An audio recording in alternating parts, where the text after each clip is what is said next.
Om Jnanatimirandhasya Jnananjana Shalakaya Chakshurunmilitam Yena Tasmai Shri Gurave Namaha. Later in Bhagavad-gita, Lord Krishna will several times define this focus, one-pointedness in Krishna consciousness. There are several verses in this regard.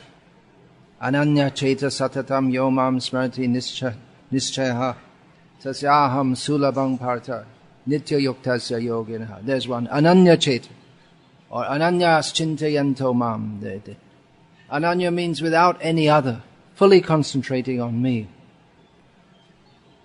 This is pure Krishna consciousness. This is the aim of the Krishna consciousness movement. Not simply to bring people to Krishna consciousness, but to bring them to pure Krishna consciousness. There are various levels of Krishna consciousness, and pure Krishna consciousness means to always think of Krishna with love. Of course, it is possible to always think of Krishna with hatred. That's also possible. The examples are there of Kamsa, Ravana and others who thought of Krishna and Rama but with great hatred. But that is not bhakti. And that is not conducive for the well-being of the person who has such an attitude. Now, generally most people take to religion, they are of the category bahushaka hiyanantascha. They have many material desires. And generally religion is thought of as a way to live in this world in a good way and get the blessings of God so that one can live a peaceful and happy life in this world without doing harm to others. But that is a mistake, because the whole idea of enjoying in this world, even in a pious way, is itself an attitude of rebellion against Krishna. Krishna demands, Savadhaman parityaja mam ekam sharanam vraja. Surrender to me only, giving up all other ideas. So this ekeha kurunandana, this fixity, means in Krishna favorably. That will become more clear as the Bhagavad-gita unfolds. Now, it's not that everyone who takes to Krishna consciousness does so with the motive to become completely pure. Completely pure means anyabhilashita shunya jnana karma dhyanavritam anukulyena krishna anushilanam bhaktiruttama. Completely pure means not cultivating material desires, not even cultivating desires for liberation, and to be always engaged favorably in Krishna's service. However, people come to Krishna consciousness with different motives. Chaturvidha bhajante mam jana sukritino jana artho jignasur artharti yanicha bharatar shabha. Krishna says that 4 kinds of pious people approach me. The distressed,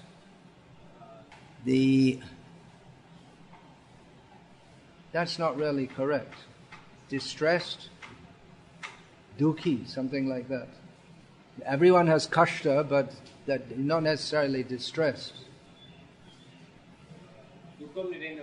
Yeah, it's a difference, isn't there? You can be in the middle of kashta but not be distressed. So, distressed, desirous of wealth, searching, the seeker, one who is, what is life all about? Jignasu. And someone who comes to Krishna because they know that Krishna is the supreme. Mostly people come from the category of the distressed and the desire of being desirous of wealth. This is not a purely devotional motive. But if such persons approach Krishna and take association of Krishna's pure devotees, they can also become pure devotees.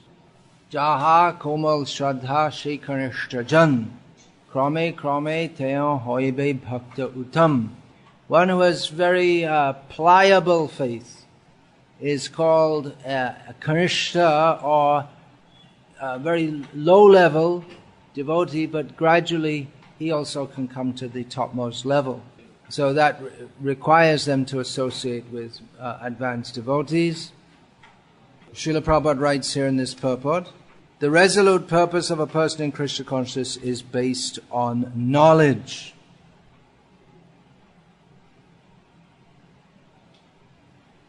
The resolute person of a person, resolute is drira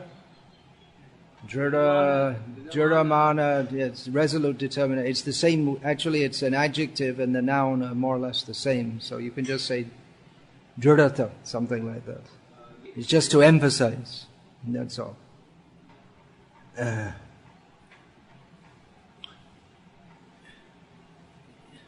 Those who approach Krishna for material purposes, they're not very much interested in knowledge of Krishna.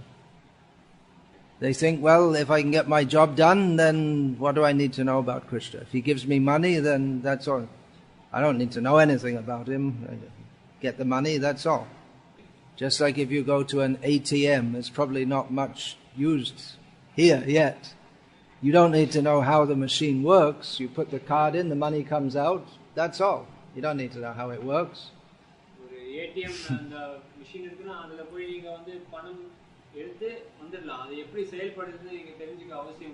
I would think here that culture is not much developed yet, is it? Yeah, it is. It is, okay. Checks more. Checks are less. Yeah. So you might think that, well, I go to the temple, I do a little puja, and I get what God gives me, so that's all I need to do. This is a long way from pure devotion. It's a start, you could say. It's just like some people may think, well, I need money, how shall I get it? I'll go on the street with a gun and look for someone who looks like they've got money and put the gun at their head and tell them to give me the money. So that's one way of getting money. But that is criminal. So if one earns money by an honest means and then has money in the bank and withdraws it from an ATM, that is a much more honorable or better means than being a criminal.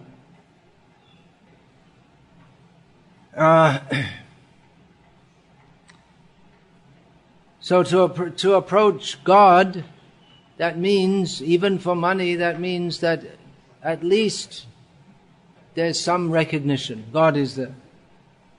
But that is not pure devotion. And that will ultimately not satisfy us.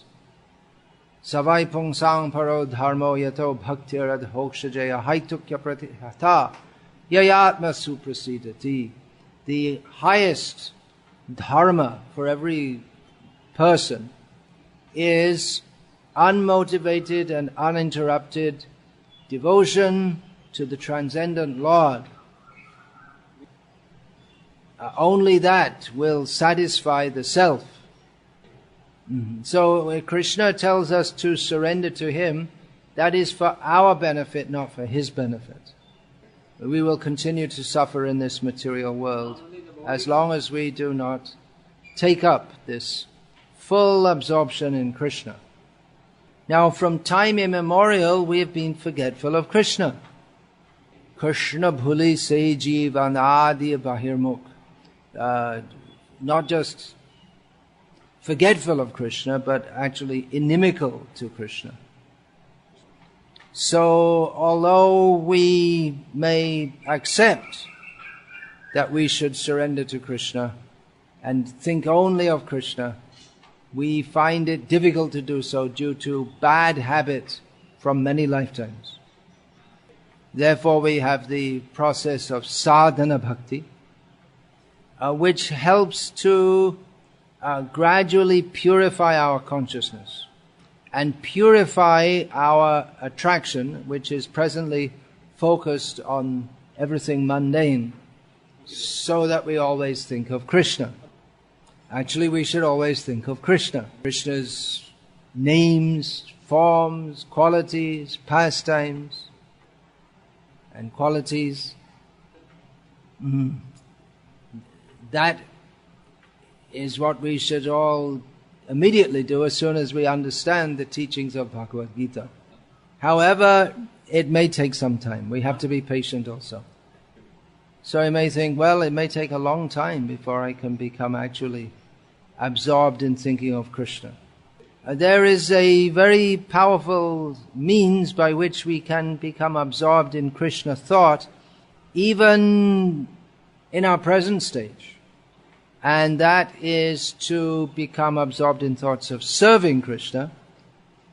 And particularly, Srila Prabhupada has given us this mission of spreading Krishna consciousness. So if we take to heart this mission of spreading Krishna consciousness, then we'll always think of Krishna. We may be thinking how to print some books or import some books.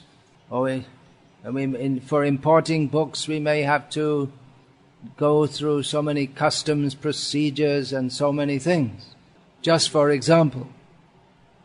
Or to organize this festival, we may have to meet so many government officials. We may think, well, how is that thinking of Krishna? Well, it's something like this. It's just like the queens of Krishna. They will dress themselves very nicely and comb their hair and put ornaments. So they're thinking how to look very nice, and they're thinking of jewelry and clothing and all these things.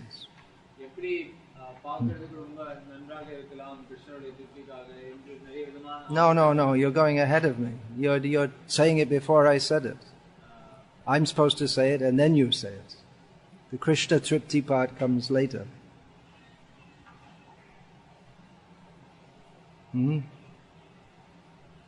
All right. You speak, I'll translate. It's all, so they're thinking of these things, but it's all for the satisfaction of Krishna, that Krishna will be pleased to see them. So in the same way, a devotee may be absorbed in apparently material affairs, but it's all for the pleasure of Krishna. And the actual effect of becoming absorbed in the mission of preaching Krishna consciousness is that one does advance in Krishna consciousness.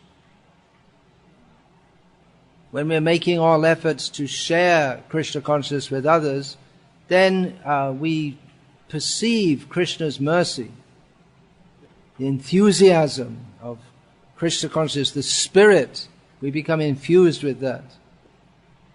So in this way, we do receive Krishna's mercy very powerfully and tangibly. And then we become more enthusiastic also to read the books and learn about Krishna and share these teachings with others.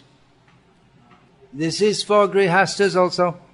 That grihastas, they have their family duties to see to. But if they're thinking that how can I help to spread this Krishna consciousness movement, and they're actually engaged in such activities, then Krishna consciousness will be the center of their life. There are some devotees who we could say they're more passive and some are more active.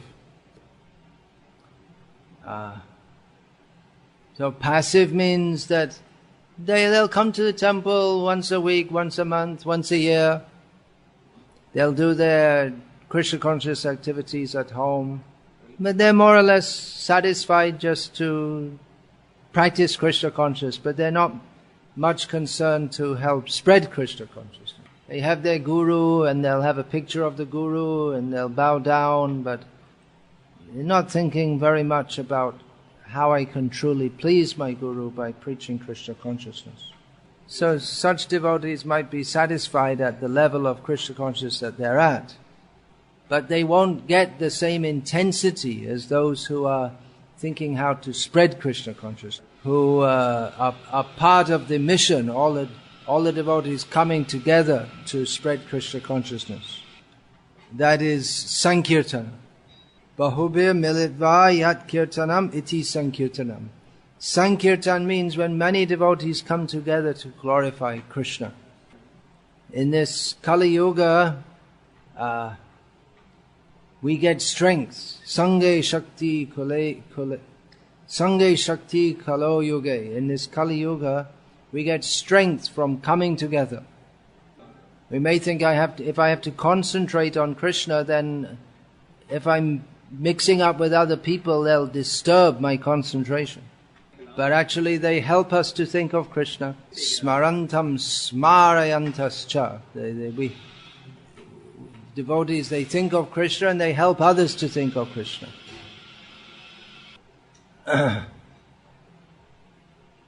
So let us be active devotees and not passive devotees. Kriyamana, how about that? Active, that's just trying.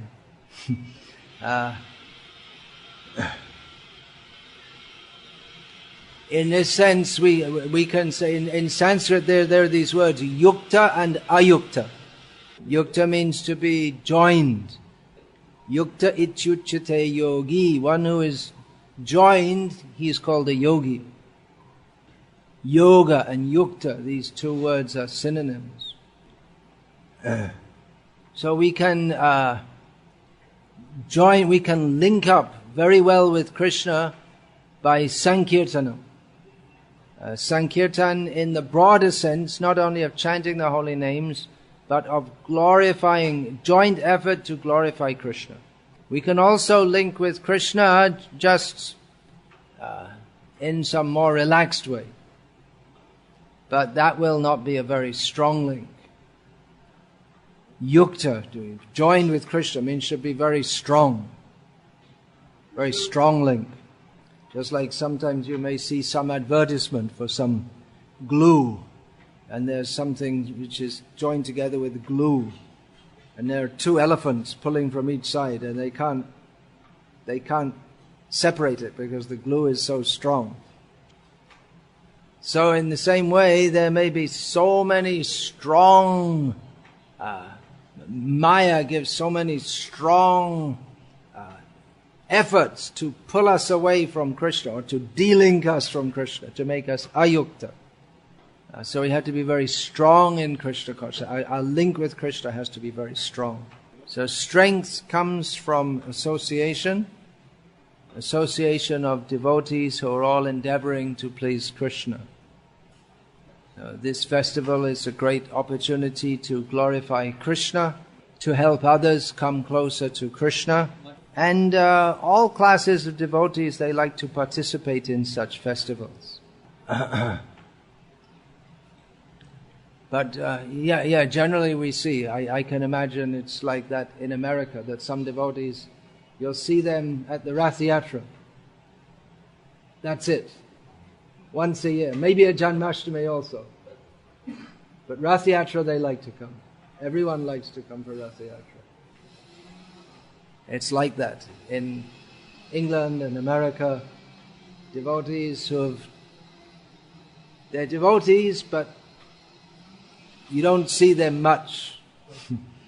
So Rath Yatra in the Western countries, it's like a reunion, social gathering for all the devotees who, in the past, they were more active. Australia, it's like that. You saw Rath Yatra in Australia. You wouldn't even know all the devotees, probably. But our aim should really be this: ananyas chintayanto mam, always to think of Krishna. And therefore we have these daily programs. It's not so exciting as Rath Yatra to have daily program with just 4 or 5 devotees, maybe Mangalarti, something like that. But actually it is. If we ourselves understand what is this that we are doing, we'll always find inspiration in Krishna consciousness. Prerana is the Sanskrit word. Utsaha.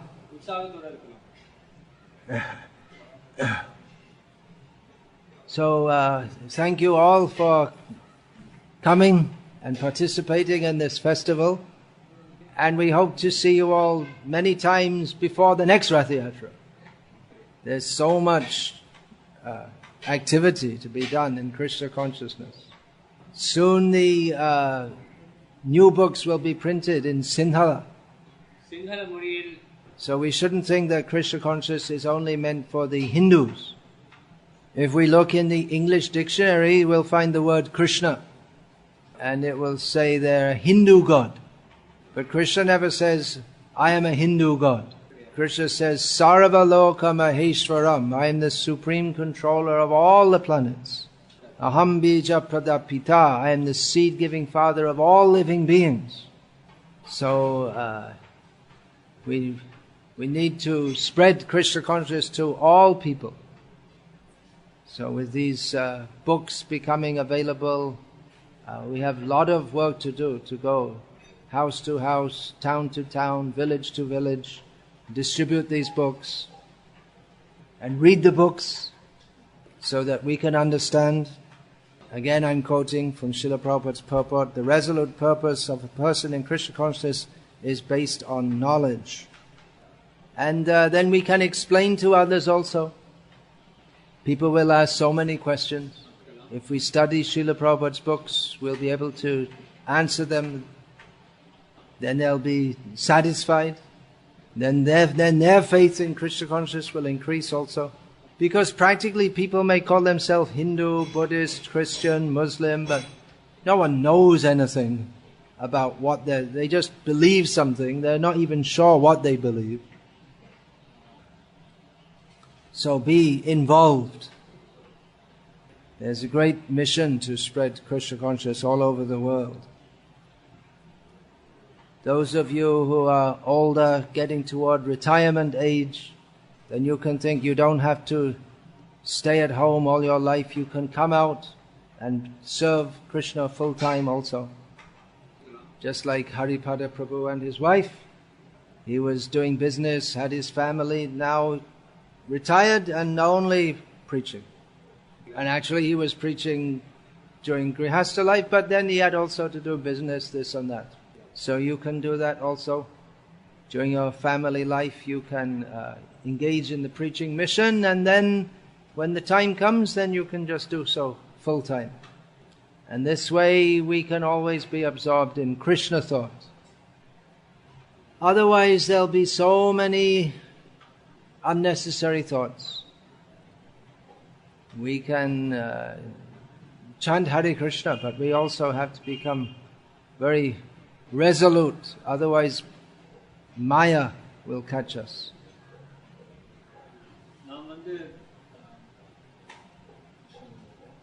Jurdamana, Tivramana, you're saying the same words. It's a bit much, huh? Brain is overloaded. I know, that's why I was wondering why you're translating. Anyway, you're running out of brain power. I know what it's like. It's difficult to translate. After some time, brain shuts down. Unless you're practiced. Okay, so Hare Krishna, Krishna Krishna, Hare Hare. Hare Rama, Rama Rama, Hare Hare. First sentence of the purport. Okay, a strong faith that by Krishna consciousness one will be elevated to the highest perfection of life is called Vyavasayatmika intelligence. Read it in Tamil. So it is described there that when one has this Vyavasayatmika buddhi, he understands that he is on the threshold of the highest perfection in human life. And isn't it, Maharaj, that when one captures this understanding in his intelligence, Prabhupada said intelligence means the ability to analyze things in the proper perspective. So when one comes to the point of being able to analyze, the highest perfection of life is simply to love Krishna with all our heart, mind, and soul, then he will be fixed. He will not be deviated by anything. You were speaking of this all along in your very nice lecture. This point is important, that we need to understand what is the highest perfection.